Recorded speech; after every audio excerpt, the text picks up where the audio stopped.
দিনে যখন ভাগবত কথা পরিবেশন হচ্ছে তখন শুকদেব গোস্বামী এতই ভাবাবিষ্ট হয়ে যাচ্ছিলেন, তার কণ্ঠস্বর রুদ্ধ হয়ে যাচ্ছিল, তিনি আর বলতে পারছিলেন না। ভাগবত কথা পরিবেশনের স্বাচ্ছন্দ্য গতি ব্যাহত হচ্ছিল। কেননা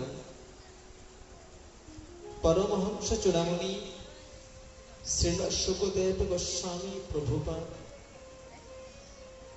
যখন যে লীলা মাধুর্য বর্ণনা করছিলেন, সেই লীলা মাধুর্য তিনি মনের মানুষে দর্শন করছিলেন। আর দর্শন করতে গিয়ে না এতই ভাবাবিষ্ট হয়ে পড়ছিলেন, তার বাচ্চজ্ঞান লোপ পাচ্ছিল। তিনি মাঝে মাঝে স্তব্ধ হয়ে থাকছিলেন, কথা বলতে পারছিলেন না। কেননা মনে করুন তিনি দর্শন করছেন, যার হুকুমে যম কালদণ্ড ধারণ করে, যার নাম উচ্চারণ করলে যম ভীত হয়ে যায়, সেই ভগবান ভীত হয়ে মায়ের ভয়ে পালাচ্ছে নদী চুরির অপরাধে। যার নাম কীর্তন করলে জীবের সমস্ত মায়ার বন্ধন মুক্ত হয়ে যায়, সেই ভগবান আবদ্ধ হচ্ছেন ভক্তের প্রেমডোরে। এইসব মাধুর্যগুলো তিনি যখন মনের মানুষ দর্শন করছেন, তিনি আর কথা বলতে পারছিলেন না। শুকদেব গোস্বামী প্রভুপাদ। আর সে সময় পরীক্ষিত মহারাজ ভেবেছিলেন মণিবর বুঝে আমাকে আর ভাগবত কথা বলবেন না। কেননা একাধারে 3 রাত 3 দিন ভাগবত কথা শ্রবণ করছি, তো তিনি হয়তো ভেবেছেন আমি খুব শ্রান্ত ক্লান্ত হয়ে গেছি। তিনি হয়তো ভেবেছেন আমি খুব ক্ষুধার্ত হয়েছি, আমি খুব পিপাসার্ত হয়েছি, অথবা আমার বসতে কষ্ট হচ্ছে, অথবা আমি নিদ্রা আবির্ভূত হয়েছি। এই জন্যে ভাগবত কথার প্রতি আমার মনোযোগ কমে গিয়েছে। এই কথাটা মনে করে মণিবর হয়তো আমাকে বলছেন না, কিন্তু না, মহারাজ পরীক্ষিত শুকদেব গোস্বামী প্রভুপাদকে বলছেন, মণিবর আপনি আমাকে আর বলছেন না কেন কৃষ্ণ কথা? আপনার কি মনে হচ্ছে আমি খুব শ্রান্ত হয়ে গেছি, ক্লান্ত হয়ে গেছি? আপনার কি মনে হচ্ছে আমি খুব ক্ষুধার্ত, পিপাসার্ত, নিদ্রা আবির্ভূত হয়েছে, তাই ভাগবত কথা শ্রবণের প্রতি আমার মনোযোগ শিথিল হয়েছে? না না মণিবর, এর কোনোটাই হচ্ছে না। আমি প্রথম যেদিন ভাগবত কথা শ্রবণ করতে বসেছিলাম, সেদিন মনে মনে সংকল্প করেছিলাম ক্ষুধার অন্ন আর মুখে দেব না, পিপাসার জল আর পান করব না। কেননা ওই ক্ষুধা তৃষ্ণায় আমার কাল হয়েছিল।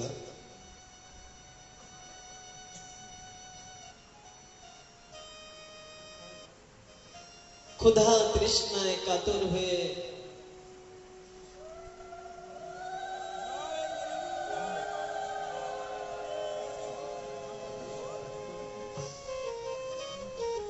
মুনিবরের আশ্রমে গিয়ে জল চেয়েছিলাম।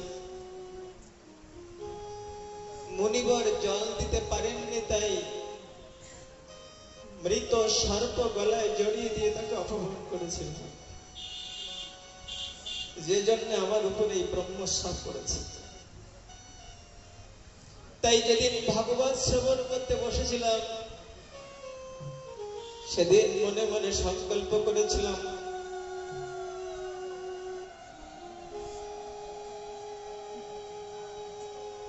এই ক্ষুধার অন্ন আর মুখে দেব না,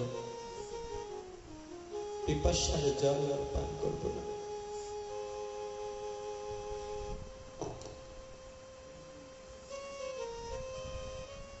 সাত রাত 7 দিন পূর্ণ হওয়ার আগে যদি আমার দেহ থেকে প্রাণ পাখিটা উড়ে যায়, নিজেকে ভাগ্যবান মনে করবো এই ভেবে আমার মতো পাপিষ্টের পাপ দেহের অবসান ঘটেছে কৃষ্ণ কথা শ্রবণ করতে করতে। কিন্তু এই 3 রাত 3 দিন অতিক্রম হলো, আমি অন্য জল মুখে দেইনি, আমি ঘুমাইনি, বিশ্রাম গ্রহণ করিনি, শুধু আপনার মতো ভক্তের মুখ থেকে একাধারে কৃষ্ণ কথা শ্রবণ করছি। আজ আমার মনে হচ্ছে, আমি যদি আবার বাঁচতে পারতাম। আমার আর মরতে ইচ্ছে হচ্ছে না, আবার বাঁচবার স্বাদ হচ্ছে। কেননা কৃষ্ণ কথামৃত এমন ভাবে ত্রিতাপ জ্বালা জড়িয়ে দিতে পারে আমার জানা ছিল না। মুনিবর, আজ আমার মনে হচ্ছে আমি মরবো কেন? আমি যদি জনম জনম বেঁচে থেকে আপনার মতো ভক্তের মুখ থেকে কৃষ্ণ কথা শ্রবণ করতে পারতাম, তবু আমার ভাগবত কথা শ্রবণের পিপাসা মিটত না।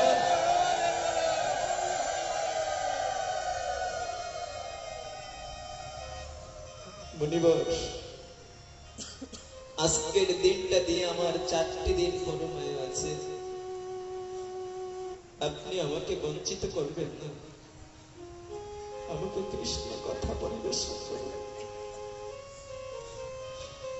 নিজেকে দিয়ে জগতের সবাইকে জানিয়ে গেলেন এই আনন্দের বার্তা। ওগো জগৎ সংসারী, তোমরা যারা মনুষ্য দেহ পেয়েছ, আমার সম্মুখে ছিল সংসারের তক্ষকের বিষ দংশন জনিত যন্ত্রণা।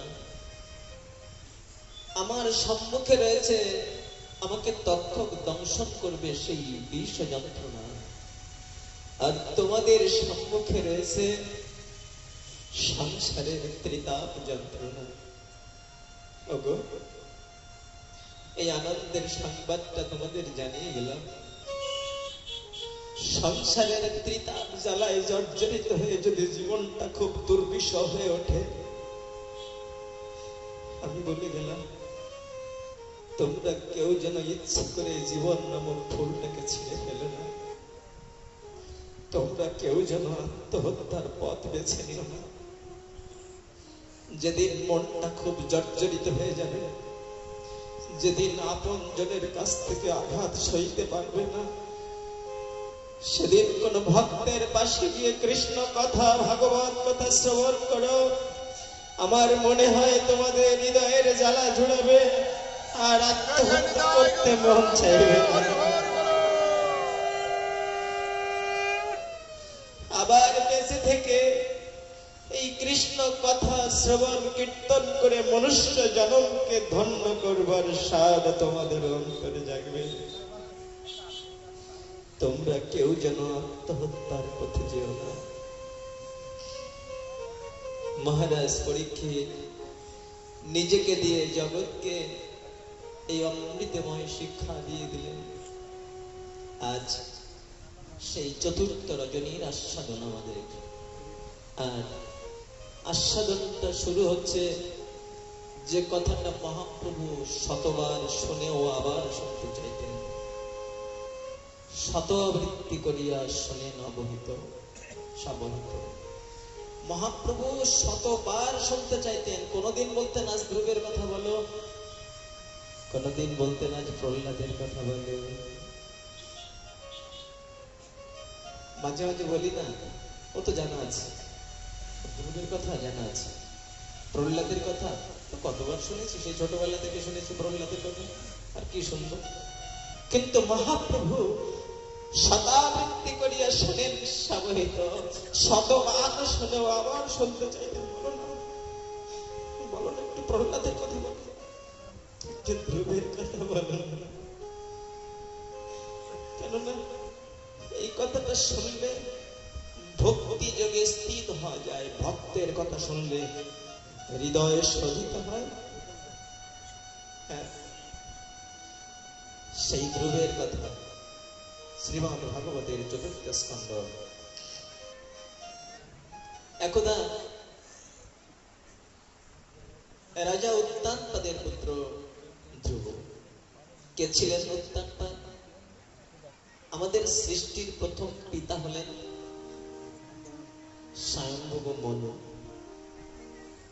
তার কয়জন পুত্র ছিল? 2 জন। একজনের নাম হচ্ছে প্রিয়ব্রত, আর একজনের নাম হচ্ছে উত্তানপাদ। এই উত্তানপাদ রাজা ছিলেন, তার 2 জন রানী ছিল। বড় রানীর নাম হচ্ছে সুনীতি, আর ছোট রানীর নাম ছিল সুরুচি। সুরুচি। বড় রানীর গর্ভজাত সন্তান হলেন ধ্রুব, আর ছোট রানীর গর্ভজাত সন্তান হচ্ছে উত্তম। একদিন রাজা উত্তানপাদ সিংহাসনে বসে আছে, আর ঠিক সেই সময় ওই ধ্রুব নেচে নেচে বাবার কোলে গিয়ে বসেছে। ধ্রুবের বয়স তখন 5 বছর। বাবার কোলে গিয়ে যখন বসেছেন, বাবা একটু আদর করছেন,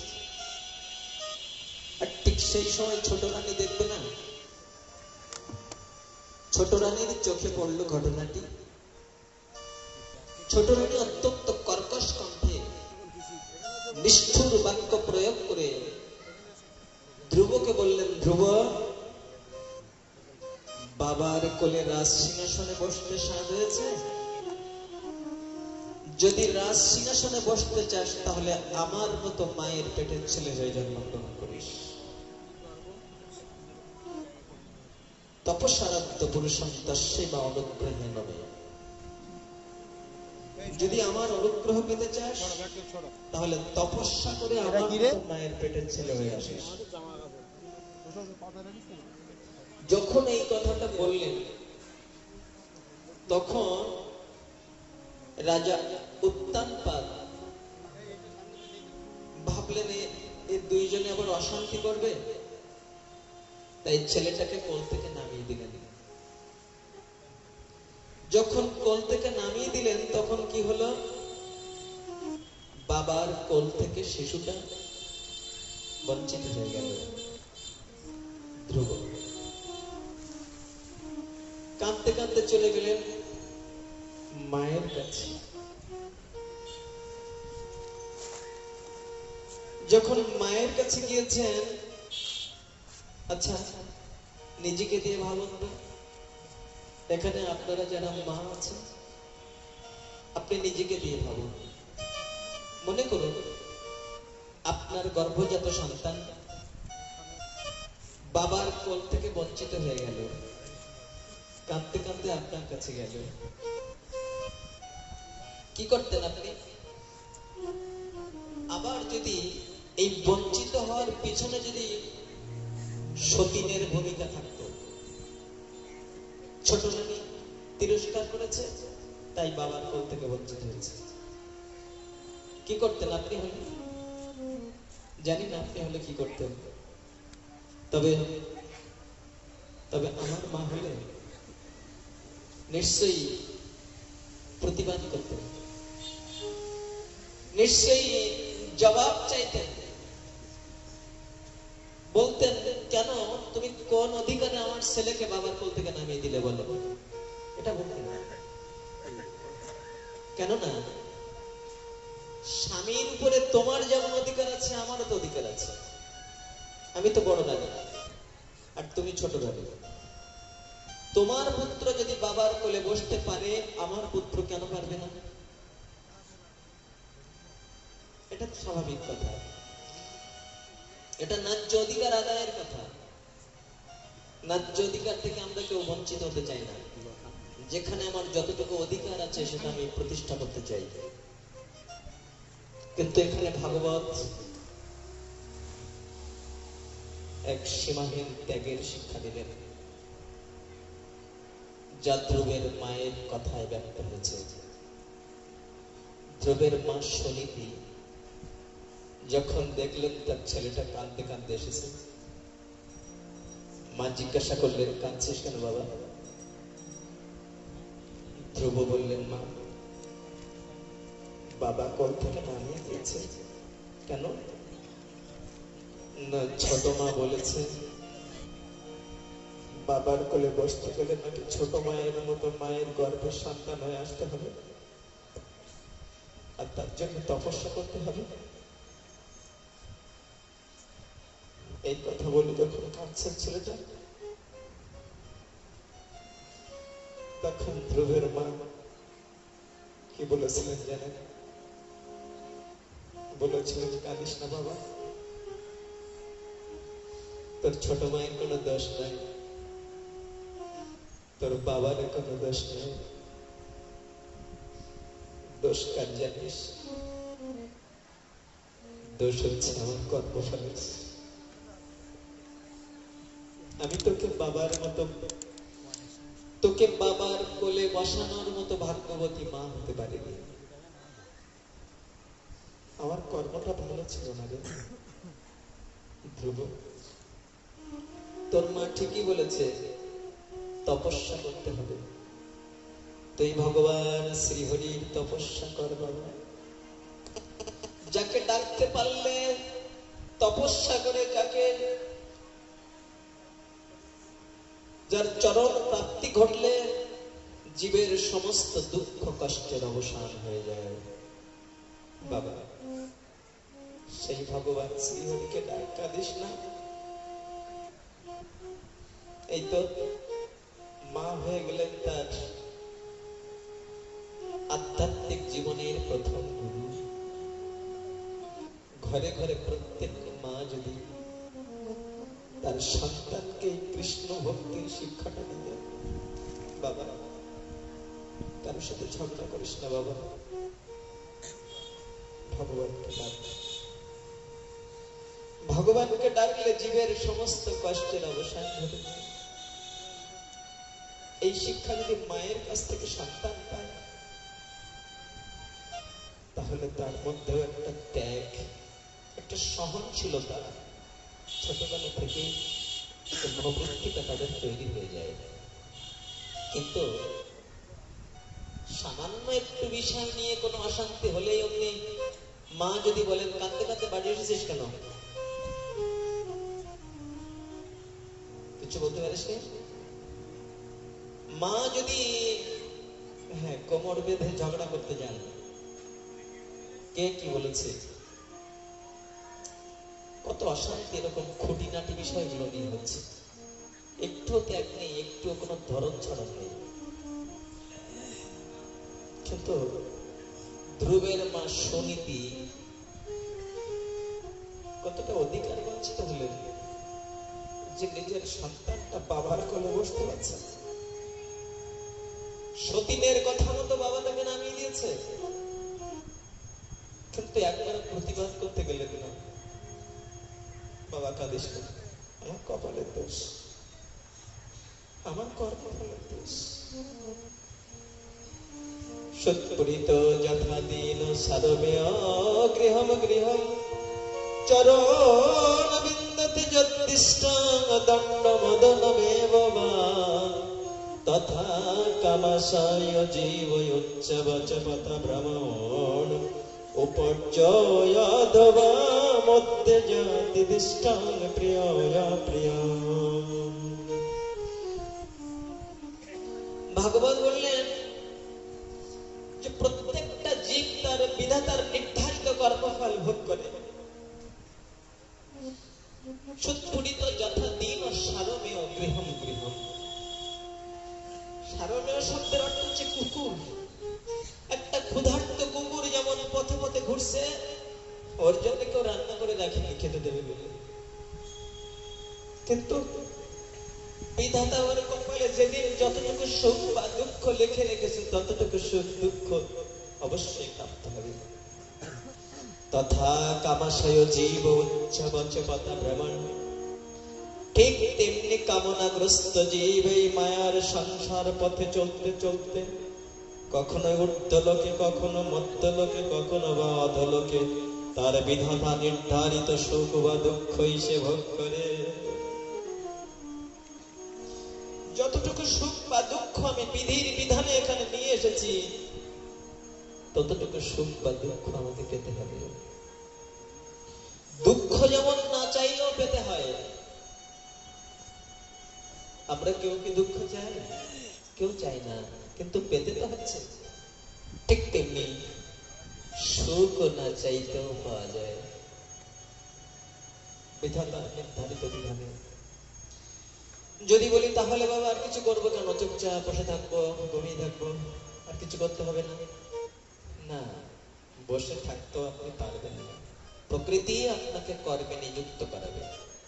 আর এখন যেটা করছেন তার জন্য আবার খাতাপত্র তৈরি হচ্ছে, সেটা পরের জীবনে আপনি ভোগ করবেন। এখন যেটা ভোগ করছি এটা পূর্ব জন্ম জন্মান্তরের প্রারব্ধ, জন্ম জন্মান্তরের কর্মফল এখন ভোগ করছি। আর এই জন্মে যেটা তৈরি হচ্ছে আমার কর্মের দ্বারা, সেই ফসলটা আবার সামনে ভোগের দিন রয়েছে। ভালো কর্ম করলে সুফল পাবেন, মন্দ কর্ম করলে দুঃখ আপনাকে পেতেই হবে। আজ হোক আর কাল হোক, লুকাইয়া যেই জন করে পাপ কর্ম, লোকে না জানিল কিন্তু জানে সেই ধর্ম। লুকিয়ে লুকিয়ে পাপ করেছি, কেউ দেখিনি। বললেন ঠিক আছে, চিন্তা করবেন না, কেউ দেখিনি কিন্তু ধর্ম দেখেছে।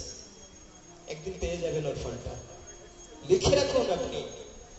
আজ আপনি জেনে শুনে অন্যায় করলেন, অধর্মের পথে পা বাড়ালেন, লিখে রাখুন আপনি পাপের বীজ রোপণ করেছেন মাটিতে। ওই বীজ থেকে একদিন চারা হবে, ওই বৃক্ষ বড় হবে, একদিন ফল ধরবে। আর পাপের ফল বড় দুঃখজনক হয়ে থাকে, ওই ফল একদিন আপনাকেই ভোগ করতে হবে। আজ হোক আর কাল হোক, এ জন্মে হোক আর জন্ম জন্মান্তরে হোক। আর ভগবানকে ভালোবেসে ন্যায়ের পথে, সত্যের পথে, ভক্তির পথে চলতে গিয়ে যতটুকু ত্যাগ আপনি স্বীকার করেছেন, তার জন্য একটা আনন্দের জীবন আপনার সামনে রয়েছে। আপনি এক গণ্ডূষ জল দিয়েছেন, এই পাত্রে যে জল ধরে তাকে এক গণ্ডূষ বলে। এক গণ্ডূষ জল দিয়েছেন আর একটা তুলসীর পাতা দিয়েছেন, গোবিন্দ চরণে ভক্তি ভরে চোখের জল। ওই সেবাটুকু আপনার রক্ষায় হয়ে থাকবে, ওটা বিফলে যাবে না। আজ হোক আর কাল হোক আর জন্ম জন্মান্তরে হোক, ভগবান ভক্তের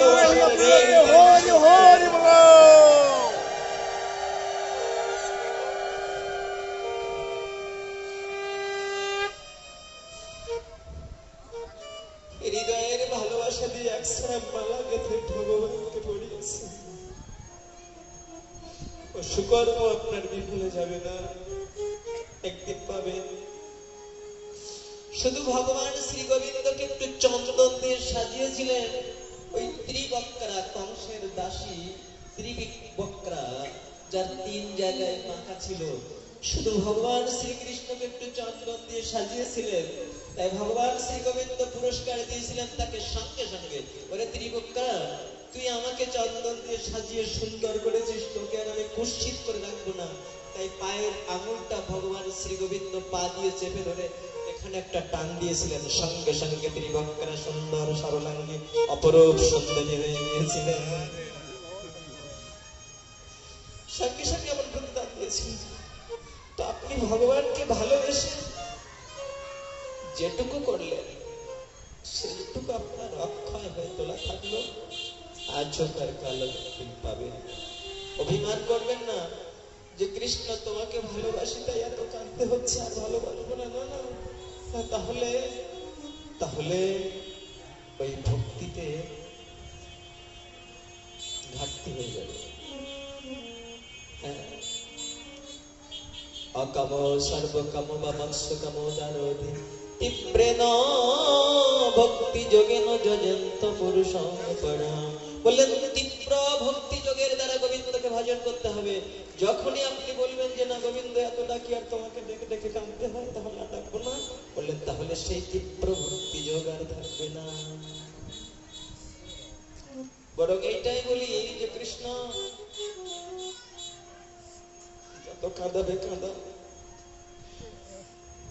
যত আঘাত দেবে দাও, যত লাঞ্ছনা গঞ্জনা নিন্দা অপবাদ দুঃখ কষ্ট যত দেবে দাও, তবে তোমার চরণ ছাড়া করে দিও না। তোমাকে যেন ভুলে না যায় প্রভু, তোমাকে যেন ভুলে না যায়।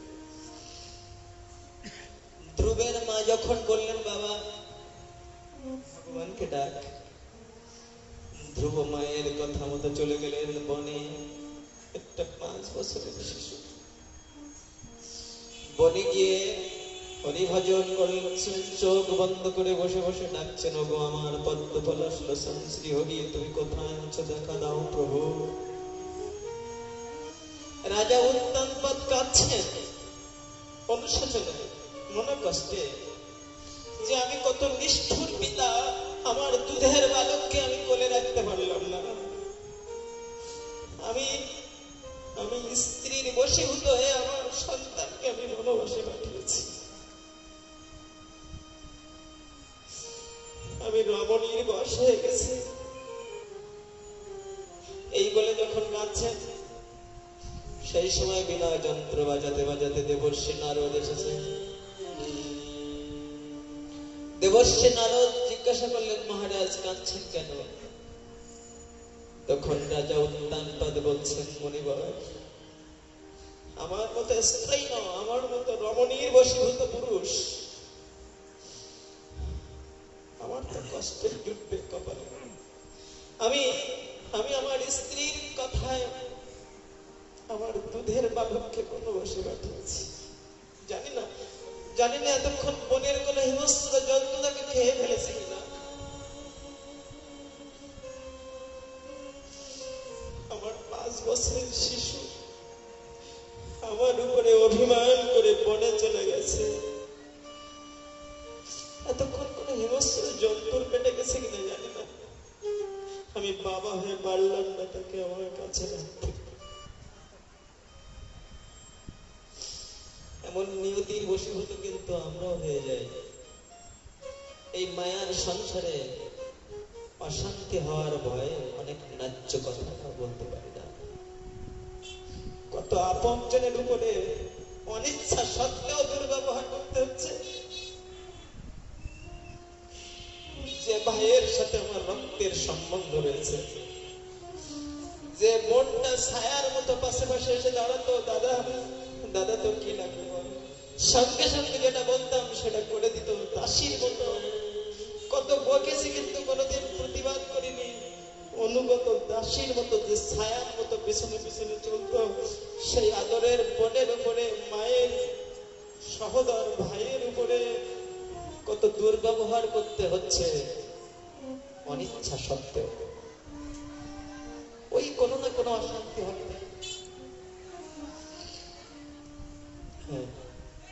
রাজা উত্তানপাদ কাঁদছেন। দেবর্ষি নারদ বললেন, মহারাজ আপনি কাঁদছেন কেন? আপনার পুত্র তো গিয়েছে হরিভজন করার জন্য, আপনার পুত্রকে রক্ষা করার দায়িত্ব এখন দেবতাদের। দেবতারা রক্ষা করবে। যিনি হরিভজন করছেন, যিনি গোবিন্দ নাম গুণগান কীর্তন করছেন, তাকে রক্ষা করার দায়িত্ব আপনার আমার নয়, তাকে রক্ষা করার দায়িত্ব দেবতাদের। আপনার পুত্র সাধনায় সিদ্ধি লাভ করে আপনার বংশের মুখ উজ্জ্বল করবে। হ্যাঁ, পুত্র যদি ভক্তির পথে যায়, হরিভজনের পথে যায়, মাগো আপনাদের কত সন্তান ছোটবেলা থেকে কৃষ্ণ ভক্ত হয়ে আসে, ওদেরকে নিরুৎসাহিত করবেন না, ওদেরকে বাধা দিবেন না। ছোটবেলা থেকে আপনার কাছে দাবি করবে, মা মা আমি একটু তুলসীর মালা গলায় দেবো। আপনার কাছে দাবি করবে, মা তোমরা সবাই একাদশী করছো, মা আমি একটু একাদশী করবো। তাকে ধমক দিয়ে নিরুৎসাহিত করবেন না, যতটুকু পারছে আপনি ততটুকু করতে দিন। কেন না, ও যে ছোটবেলা থেকে এটুকু করতে চাচ্ছে, নিশ্চয় ওর কোনো জন্মান্তর স্বীকৃতি রয়েছে, আর আপনার কোন স্বীকৃতি রয়েছে, তাই আপনার গর্ভে একটা কৃষ্ণ ভক্ত সন্তান এসেছে। আপনার কোন স্বীকৃতি আছে,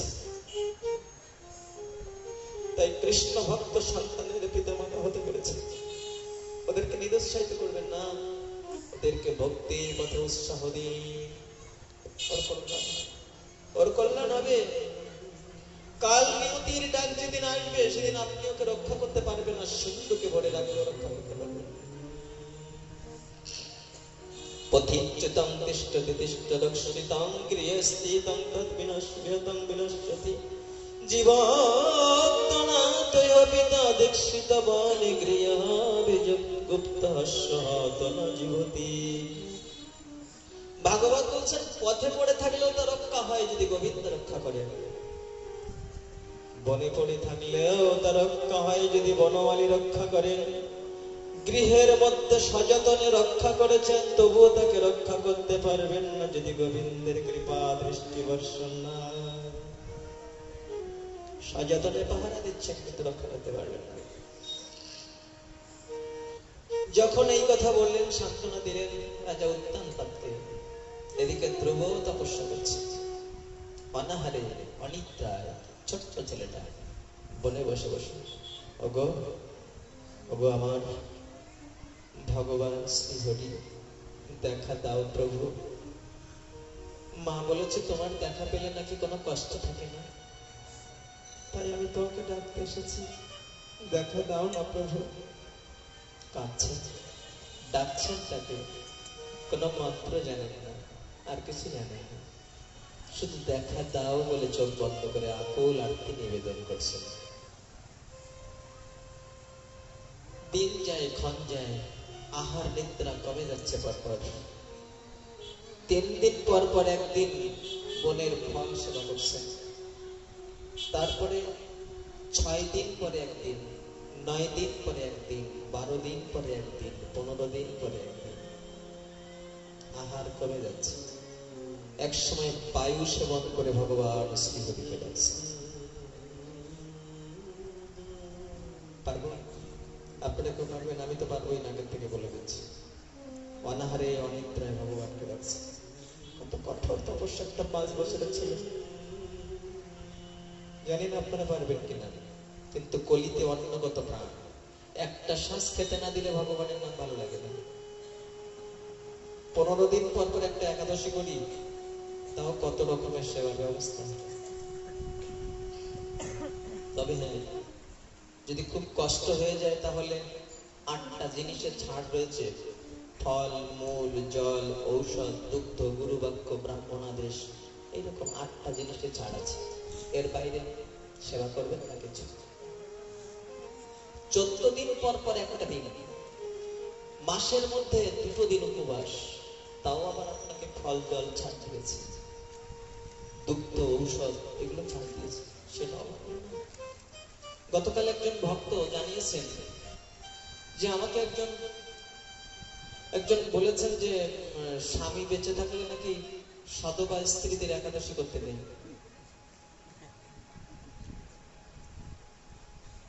তাহলে আমার মায়েদের একাদশী করা বন্ধ হয়ে গেল।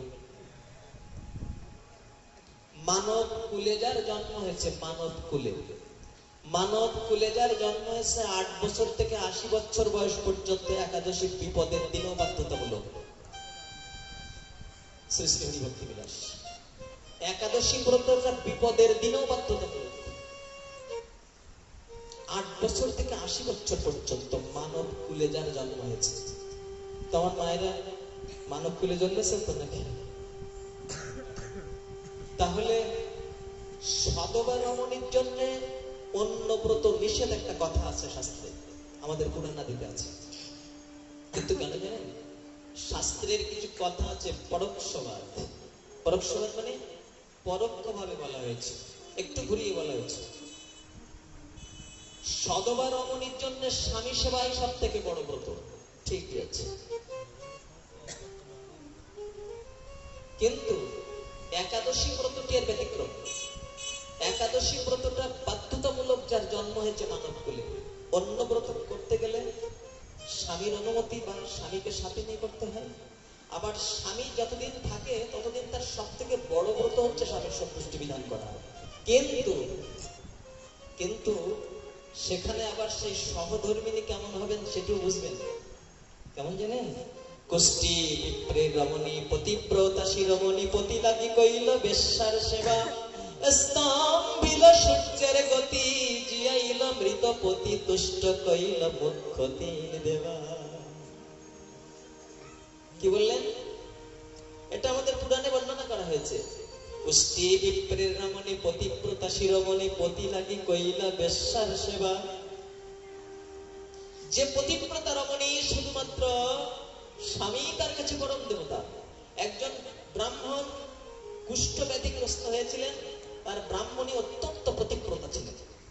কুষ্টি বিপ্রের রমণী পতিব্রতা শিরোমণি পতি লাগি কইলা বেশ্যার সেবা। তার মানে ওই ব্রাহ্মণ ঠাকুর এক সময় কুষ্ঠ ব্যাধিতে আক্রান্ত হয়েছিলেন। কুষ্ঠ ব্যাধিতে আক্রান্ত হয়ে আর যখন বাঁচবেন না এরকম একটা মন দুর্বল হয়ে পড়েছে, তখন ব্রাহ্মণীকে ডেকে বলছেন, শোনো শোনো, আমার একটা কথা শুনবে। কি বলো? বলো স্বামী দেবতা, কি বলো না? বলছে শোনো, ওই বেশ্যা রমণীর সাথে না আমার একটু ভাব ছিল বহুদিনের, তো আমি হয়তো আর বাঁচবো না, গায়ে কুষ্ঠব্যাধি হয়েছে, তো ওর সাথে আমার একটু দেখা করতে খুব মন চাচ্ছে, জীবনের শেষ ইচ্ছাটা একটু দেখা করতে মন চাচ্ছে, তুমি একটু ব্যবস্থাটা করতে পারতে যদি। কি বলবেন বলুন? আমার মা হলে তো দেখার স্বাদ এখানে মিটিয়ে দিতেন। হ্যাঁ, আমার মা হলে দেখা করার স্বাদ তো এখানে মিটিয়ে দিতেন, যে আমি তো আর বাঁচবো না, তাহলে বাঁচার দরকারও নেই, এইখানে তোমার ভবনীটা আসে। ওই বেশ্যা রমণীর সাথে ভাব ছিল তাই তুমি আমাকে বলছো, আর সেই দেখার ব্যবস্থা আমাকে করে দিতে বলছো। কিন্তু ব্রাহ্মণী কি বললেন? ব্রাহ্মণী বললেন, স্বামী দেবতা, তোমার মনের অভিলাষ পূর্ণ করা আমার ধর্ম। ঠিক আছে, তোমার জীবনের শেষ ইচ্ছা যখন তার সাথে শেষবারের মতো একটু দেখা করবে, তো ঠিক আছে আমি যাচ্ছি তার বাড়িতে, তোমার কথাটা আমি তাকে বলবো। যদি সে তোমার গায়ে কুষ্ঠ ব্যাধি হয়েছে বলে না আসতে চায়, তখন কি করবো? না না, আমি তখন কি করবো শোনো, আমি তখন কি করবো জানো? আমি সারা জীবনের মতো তার বাড়ির দাসী হতে চাইব। আমি তাকে বলবো, দিদি দিদি, আমার স্বামী হয়তো বাঁচবে না, তার মনের শেষ ইচ্ছাটা তুমি একটু পূর্ণ করো না, তুমি আমার স্বামীর সাথে শেষবারের মতো একটু দেখা করতে চলো না, যদি তার জন্য প্রয়োজন হয় আমি সারা জীবন তোমার বাড়ির দাসী হয়ে থাকবো। কিন্তু তখনও যদি না আসে আমি কি করবো বলো? ঠিক আছে আমি যাই না, গিয়ে দেখি না একবার, তোমার কথাটা বলে। গিয়েছেন সেই বেশ্যা রমণীর বাড়িতে, গিয়ে তাকে ঠিক ওইভাবে বলেছে, দিদি দিদি, আমার স্বামী দেবতা হয়তো আর বাঁচবে না, খুব শরীরটা খারাপ, তার কুষ্ঠ ব্যাধি হয়েছে, দিদি তোমার সাথে একটু দেখা করতে চাইছে, খুব কয়েকদিন তোমার কথা বলছে, দিদি চলো না একটু আমার স্বামীর সাথে একটু দেখা করতে। কি মনে হয় আপনাদের, সে কি আসবে? সুষমায়ের বান্ধবীরা কেউ আসে নাকি? না। বললেন তোমার স্বামী মরবে আর আমাকে মারবে? তোমার কি মাথা খারাপ নাকি? আমি তোমার বাড়ি যাবো তোমার স্বামীর সাথে দেখা করতে? সহজে রোগ আমারও হবে। তখন ব্রাহ্মণী বললেন যে দিদি, দিদি আমি সারা জীবন তোমার বাড়ির দাসী হয়ে থাকবো, তুমি শুধু একটু চোখের বেটাটাকে দেখেছো। ব্রাহ্মণী বলে না না কোনোভাবে হবে না, যাও চলে যাও। কাঁদতে কাঁদতে ফিরে এসেছে, এসে বলছি স্বামী দেবতা এলো না, আমি পারলাম না তাকে আনতে, তবে আমার এখনো ভরসা আছে, আমার একটা পথ এখনো খোলা আছে। সেটা কি জানো? আমি তোমাকে কাঁধে করে নিয়ে যাব তার বাড়িতে। চলো আমি তোমাকে কাঁধে করে নিয়ে যাব। সেই সেই কুষ্টি ব্রাহ্মণকে কাঁধে করে নিয়ে সেই ব্রাহ্মণী গেলেন বেশ্যার বাড়িতে, গিয়ে একটু শেষবারের মতো দেখা করে নিয়ে যখন চলে আসছেন, আস্তে আস্তে সন্ধ্যা হয়ে এসেছে। একটা বনের পথ দিয়ে আসছে, পথের পাশে একজন মুনি বসে বসে তপস্যা করছিলেন।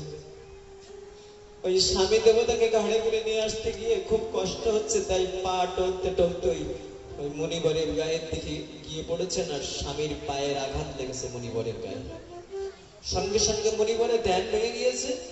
মুনিবর তখন অভিশাপ দিয়ে বলছেন, কে কে পদাঘাত করে আমার ধ্যান ভঙ্গ করে দিলে?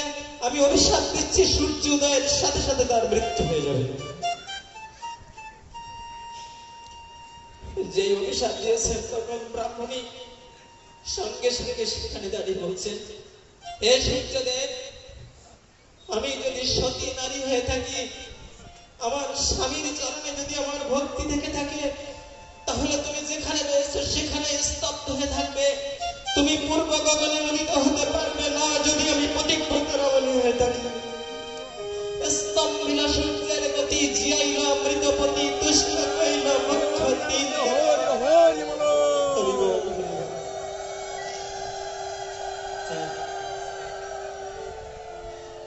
সূর্যদেবের গতি সঙ্গে সঙ্গে স্তব্ধ হয়ে গেল। সূর্যদেব আর উদিত হতে পারছেন না পূর্ব গগনে। তখন তিনজন প্রধান দেবতা এসেছেন, সৃষ্টিকর্তা ব্রহ্মা, পালনকর্তা বিষ্ণু আর দেবাদিদেব মহাদেব। তিনজন প্রধান দেবতা এসে বলছেন, মাতো ওমা, তুমি সূর্যের গতিকে স্তব্ধ করো না, সৃষ্টি রসাতল হয়ে যাবে, সৃষ্টি ধ্বংস হয়ে যাবে। তখন ব্রাহ্মণী বললেন, না না আমি ছেড়ে দেব না। কেননা ওই সাধুর কাছে অন্যায় করতে আমি করেছি, আমি তো তাকে কাঁধে করে নিয়ে যাচ্ছিলাম, আমি টলে গিয়ে পড়েছি, তাই পা লেগেছে মুনিবরের কাঁধে। মুনিবর কেন আমাকে অভিশাপ দিলেন না? মুনিবর কেন আমার স্বামী দেবতাকে অভিশাপ দিয়েছিল? আমার স্বামী দেবতা অন্যায় কারণে অভিশাপ আমাকে দিতে পারতেন, ছেড়ে দেব না। তখন ওই তিনজন প্রধান দেবতা তুষ্ট হয়ে স্তম্ভিল সূর্যের গতি, জিয়াইল মৃতপতি, তুষ্ট কইল মুখ্য তিন দেবা। বললেন, ঠিক আছে মা, তোমার স্বামী দেবতার প্রাণ ভিক্ষা দিয়ে দিলাম, জগতে তোমার সতীত্বের মহিমা প্রচার হয়ে গেল, যাও তোমার স্বামী দেবতার প্রাণ। এমন সতী সাধ্বী পতিব্রতা রমণী যিনি, তার ব্রত হচ্ছে স্বামীর সেবা করা, কিন্তু অন্য কোনো দিকে খেয়াল নেই, কেবল একাদশী ব্রতটা সেটা দেওয়ার জন্য, সাধবা রমণের জন্য একাদশী ব্রত বন্ধ। স্বামীর সেবা শুধু ওই একাদশী ব্রত বন্ধ করে দিতে হবে, বরং উপযুক্ত স্বামী তিনি হবেন। ভাগবত বলে দিয়েছে, পিতা না শাশ্বত, জননী না শাশ্বত, গুরু না শাশ্বত, স্বজন না শাশ্বত, দৈবাং না তৎসান্ন পতিস্য শাসন্ন মচে দিয়া সমবেত মৃত্যু।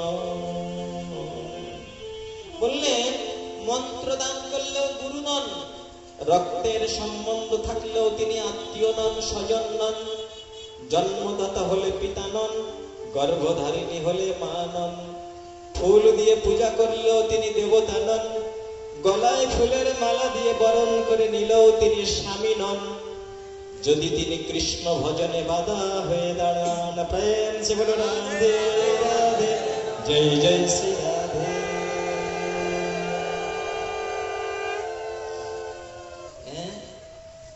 কৃষ্ণ ভজনে যদি বাধা হয়ে দাঁড়ান, তাহলে পিতা পিতা নয়, মাতা মাতা নয়, স্বামী স্বামী নয়। ব্রজগোপীগণ স্বামী দেবতাকে পরিত্যাগ করি গোবিন্দ চরণে। ব্রত হচ্ছে একাদশী ব্রত। ডক্টর রাধা গোবিন্দনাথের শ্রী চৈতন্য চরিতামৃতের ভাষ্য দেখবেন, ওখানে এই কথাটা বলা হয়েছে যে অন্য ব্রতের বেলায় এই নিয়মটা প্রযোজ্য হতে পারে, কিন্তু একাদশী ব্রতের বেলায় একাদশী আপনি একটু অনুমতি নিন তার কাছ থেকে, তারপরে যদি অনুমতি নাও পাওয়া যায় তবে একাদশী ব্রতটা ছেড়ে দেওয়ার নির্দেশ নেই শাস্ত্রে। যার মুখে বনের হিংস্র জন্তু পাশ কাটিয়ে চলে যাচ্ছে, বাঘ এসেছে, বাঘের গলা জড়িয়ে ধরে বলছেন, তুমি নাকি আমার পদ্ম পলাশ লোচন শ্রীহরি, আমার মা বুঝি তোমার কথা বলেছিল, প্রভু এত দেরি করে এলে কেন গো? এসো না, আমি তোমার জন্যই তো বনে এসেছি, তোমাকে পাবো বলে। বাঘের গলা জড়িয়ে ধরেছে, বাঘ তাকে আঘাত করে হিংসা ভুলে পাশ কাটিয়ে চলে গেল।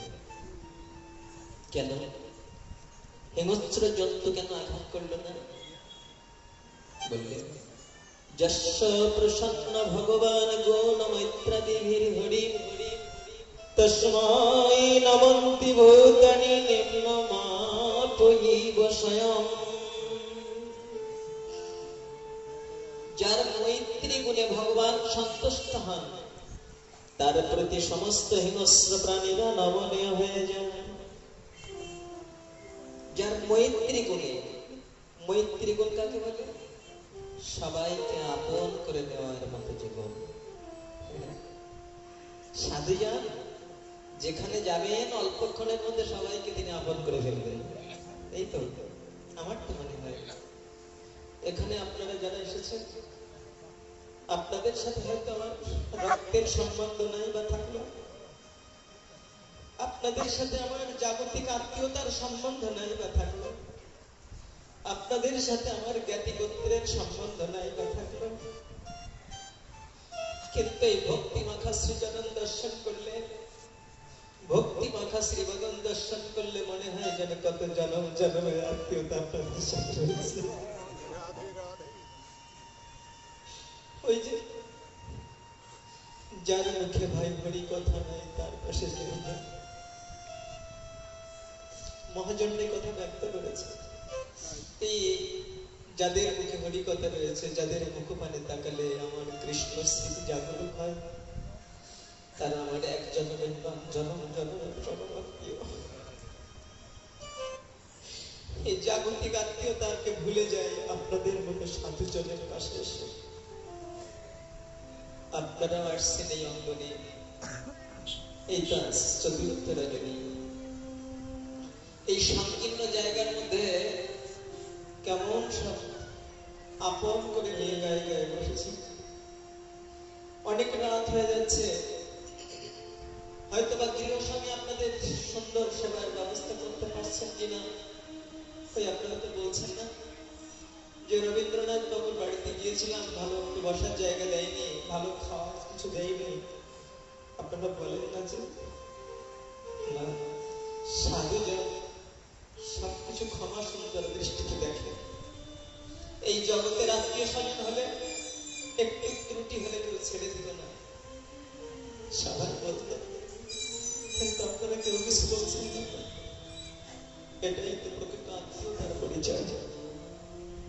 সেই আমার আত্মার আত্মীয়, যার পাশে গেলে আমার কৃষ্ণ স্মৃতি জাগরুক হয়, কৃষ্ণ নাম মুখে আসে, কৃষ্ণ কথা শ্রবণ করা যায়। কৃষ্ণ ভক্ত যেখানেই যাবেন সেখানেই সবাইকে তিনি আপন করে দিবেন। ধ্রুব বাঘের গলা জড়িয়ে ধরেছে, কিন্তু বাঘটা তাকে আঘাত করেনি, হিংসা ভুলে চলে গিয়েছে। হ্যাঁ, ধ্রুবের মধ্যে মৈত্রী গুণ ছিল, তাই তারপরে ভগবানের দেখা পাচ্ছেন না, কাঁদছেন। ভগবান শ্রীহরি বড় ব্যাকুল হয়ে পড়েছেন ভক্তের ডাকে সাড়া দেওয়ার জন্য, কিন্তু আসতে পারছেন না। তাই দেবর্ষি নারদকে পাঠালেন, নারদ যাও না, একটা দুধের বালক বনে বসে আমাকে ডাকছে, মায়ের কোল ছেড়ে দিয়ে। কিন্তু আমি দেখা দিতে পারছি না। জগতে আমি একটা বিধান করে রেখেছি যে গুরুচরণ আশ্রয় না করা পর্যন্ত আমি তাকে সাক্ষাৎ দেখা দিতে পারি না। দেবশ্রী, যাও না, আমার ওই ধ্রুবের দীক্ষার ব্যবস্থাটা করে দাও না। দেবশ্রী নারদ এলেন, ধ্রুবকে ডেকে বলছেন, বৎস, এ বৎস, ওখানে বসে আছো কেন? তুমি ছোট্ট শিশু, বনের মধ্যে কেন? ধ্রুব বললেন, আমি ভগবান শ্রীহরিকে ডাকতে বসেছি। দেবশ্রী নারদ বলছেন, এত অল্প বয়সে কেউ ভগবানকে দেখতে পায় না, তুমি চলে যাও, এই বনের মধ্যে হিংস্র জন্তুর ভয় আছে, শীঘ্রই ফিরে যাও। ধ্রুব বললেন, সে কি, আমি ভগবান দেখতে পাবো না? বললেন, না না, এত অল্প বয়সে কেউ ভগবান দেখতে পায় না। ধ্রুব জানতে চাইলেন, কে আপনি? আপনি আমাকে একথা বলছেন কেন? তিনি পরিচয় দিয়ে বললেন, আমি দেবর্ষি নারদ। ও, তাহলে আপনি তো সাধু, তো আপনি এরকম বলছেন কেন? আমার মন বলছে আমি ভগবান দেখতে পাবো। দেবর্ষি জানতে চাইলেন, কি করে বুঝলে তুমি ভগবান দেখতে পাবে? ধ্রুব তখন বলছেন, আমি যদি ভগবান দেখতে না পাই তাহলে আপনার মতো সাধুর দেখা কেন পেলাম? সাধুর দেখা যখন পেয়েছি তাহলে একদিন সাধুর মাধ্যম দিয়ে আমি ভগবান দেখতে পাবো।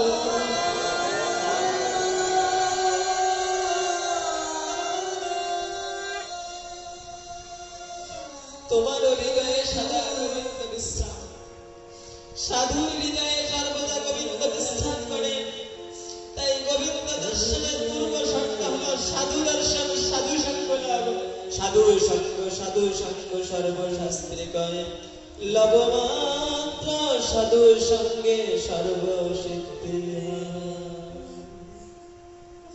হ্যাঁ, যখন এই কথা বললেন তখন দেবশ্রী নারদ আশ্চর্য হয়ে গেলেন, ক্ষত্রিয়ের কি তেজ! দেবশ্রী নারদ বুঝলেন না, ছেলেটি ফিরবে না। তাই তাকে বললেন, এই নাম মন্ত্র গ্রহণ করো, ওম নমো ভগবতে বাসুদেবায়।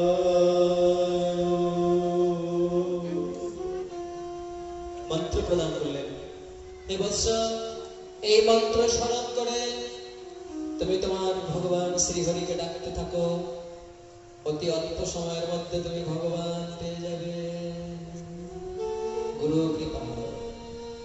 তাহলে কি হলো? দ্বিজত্ব প্রাপ্তি ঘটল।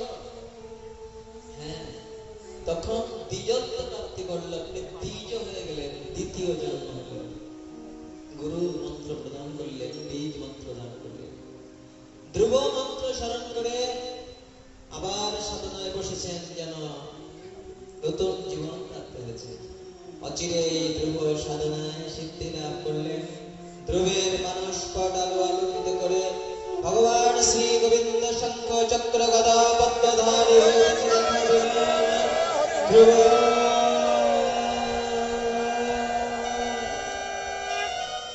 ধ্রুব, আমি এসেছি, এই দেখো আমি এসেছি। ধ্রুব, ধ্রুব এক অপ্রাকৃত দিব্য আনন্দে সমস্ত দেহটা তার শিহরণ হয়ে যাচ্ছে। আহ, কি আনন্দ! প্রভু তোমাকে দেখা, এত আনন্দ, সমস্ত দেহটা পুলকিত রোমাঞ্চিত হচ্ছে। তিনি নিজেকে যেন হারিয়ে ফেলছেন, এক ব্যক্ত আনন্দের সাগরে যেন হাবুডুবু খাচ্ছেন। ধ্রুব, ধ্রুব, কে চাও বলো? ধ্রুব বললেন, প্রভু আমি তো কোনো মন্ত্র জানি না, কি হলে তোমাকে প্রণাম করবো তা তো আমি জানি না। প্রভু তোমার কাছে কি চাইতে হয় তা তো জানি না। সঙ্গে সঙ্গে ভগবান শ্রীহরি তার বেদময় শঙ্খটা ধ্রুবের কপালে স্পর্শ করালেন। ধ্রুব সঙ্গে সঙ্গে মন্ত্র বলার শক্তি অর্জন করলেন। ধ্রুব মন্ত্র স্মরণ করে ভগবান শ্রীহরির চরণ বন্দনা করলেন। প্রভু, আমি বাবার সিংহাসনে বসবো বলে তোমাকে ডাকতে বসেছিলাম, কিন্তু তোমাকে দেখে আর সিংহাসন চাইতে ইচ্ছে হচ্ছে না। মনে হচ্ছে তুচ্ছ সিংহাসন কেন চাইবো? তাহলে কি চাও?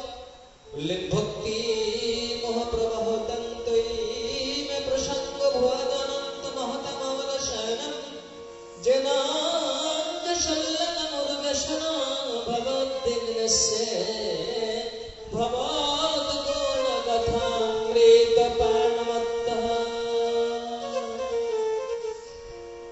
হে ভগবান, যেখানে তোমার ভক্তেরা তোমার গুণগান কীর্তন করে, আমি যেন সেখানে বসে বসে তোমার ভক্তের মুখে তোমার গুণগান কীর্তন শ্রবণ করে যেন আমার কর্ণ কুহরকে বিধন্য করতে পারি। প্রেম জীবনে রাধে।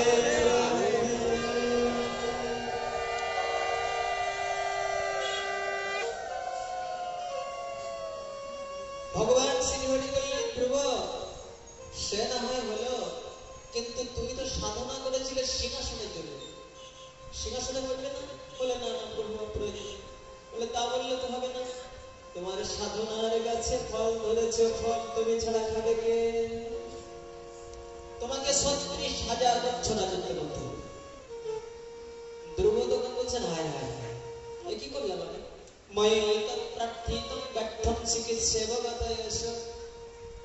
আমি ব্যর্থ চিকিৎসা করলাম, যে আয়ু নেই, কি বললাম, যে যার আয়ু নেই আমি তার চিকিৎসা করলাম।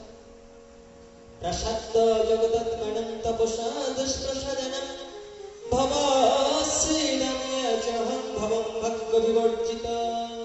এত দুর্ভাগ্য আমার। হে প্রভু, তোমার দর্শন পেতে গেলে জন্ম জন্মের সাধনার প্রয়োজন। সেই তোমাকে দেখতে পেয়ে তোমার কাছে সিংহাসন চাই না?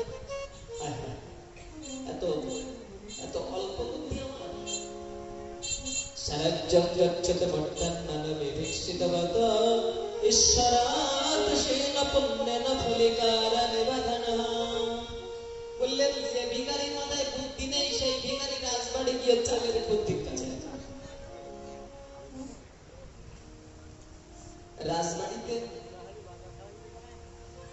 রাজবাড়িতে গিয়ে কেউ চালের খুদ ভিক্ষা যায়? ও তো পাড়ায় যে কোনো বাড়িতে গেলে হয়। রাজার বাড়ি যদি একবার যাওয়া যায় তাহলে তো বড় দাবি করতে হবে। ধ্রুব বললেন, আমার মাথায় সেই বুদ্ধি নেই।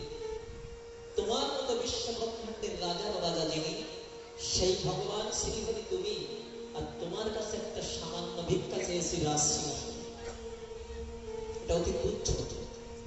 বুঝলাম আমার বুদ্ধি বিপর্যয় ঘটেছে, আমার মাথায় বুদ্ধি নেই।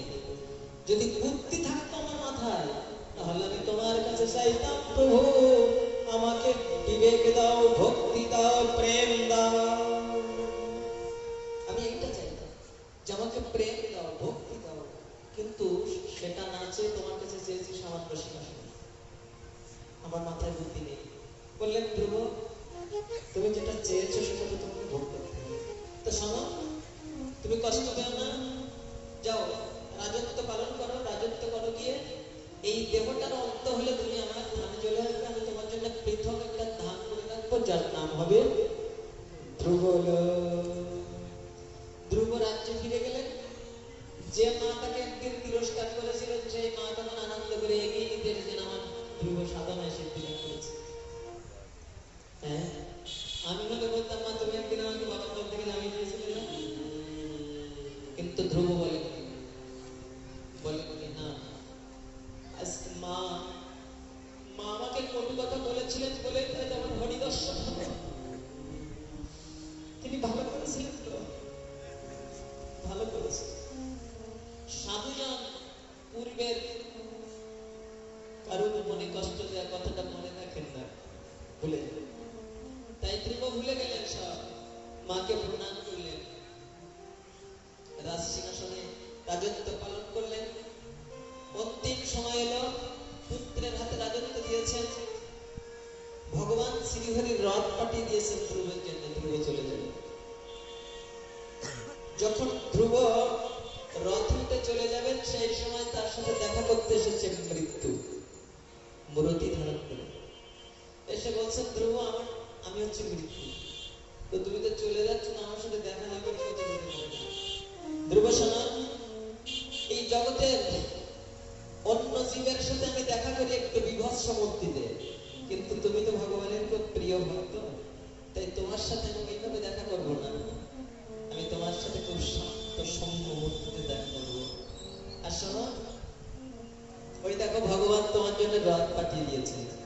এই রথে তুমি চলে যাবে, তবে যাওয়ার সময় আমার মস্তকে তুমি পা রেখে যাও, আমি তোমার রথে ওঠার সিঁড়ি হয়ে যাই। ধ্রুব মৃত্যুর মস্তকে পা দিয়ে রথে উঠলেন। দেবতারা